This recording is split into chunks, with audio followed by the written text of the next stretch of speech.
ఏపీలో రేషన్ బియ్యం స్మగ్లింగ్ పై నియమించిన సిట్లో వైసీపీ సానుకూల డీఎస్పీలను నియమించిన అంశంపై కూటమి ప్రభుత్వం దృష్టి సారించింది.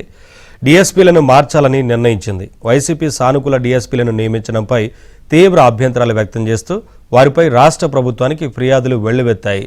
వారితో దర్యాప్తు చేయిస్తే స్మగ్లింగ్ కేసులు నిజాలు బయటకు రావని సీఎం చంద్రబాబుకు ఎమ్మెల్యేలు నేరుగా ఫిర్యాదులు చేశారు. టీడీపీ అధికారంలోకి వచ్చిన వెంటనే వైసీపీతో అంటకాగిన డీఎస్పీలను వీఆర్కు ప్రభుత్వం పంపింది. వీఆర్లో ఉన్న ముగ్గురిని ప్రభుత్వం సిట్లో నియమించింది. దీనిపై ఏబిఎన్ ఆంధ్రజ్యోతిలో కథనాలు ప్రసారమయ్యాయి. దీంతో డీఎస్పీలను మార్చాలని ప్రభుత్వం నిర్ణయించింది.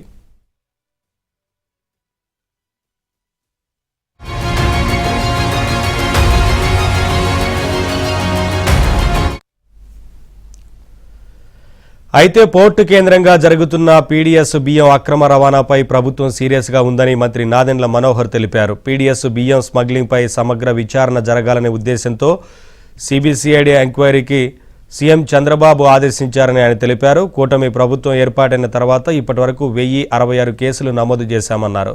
దీని ద్వారా 62,000 మెట్రిక్ టన్నుల బియ్యాన్ని సీజ్ చేశామని తెలిపారు. సీజ్ చేసిన బియ్యం విలువ బహిరంగ మార్కెట్లో 240 కోట్ల రూపాయలు ఉంటుందన్నారు. కాకినాడలో జరిగిన సంఘటనలను, రాష్ట్రంలో జరుగుతున్న పీడీఎస్ కేసులు, స్మగ్లింగ్ పైన తాము నమోదు చేసిన కేసులు, వీటిపై సమగ్ర విచారణ జరగాలనే ఉద్దేశంతో సిబిసిఐడి విచారణకు సీఎం చంద్రబాబు ఆదేశించారని మంత్రి నాదెండ్ల మనోహర్ తెలిపారు.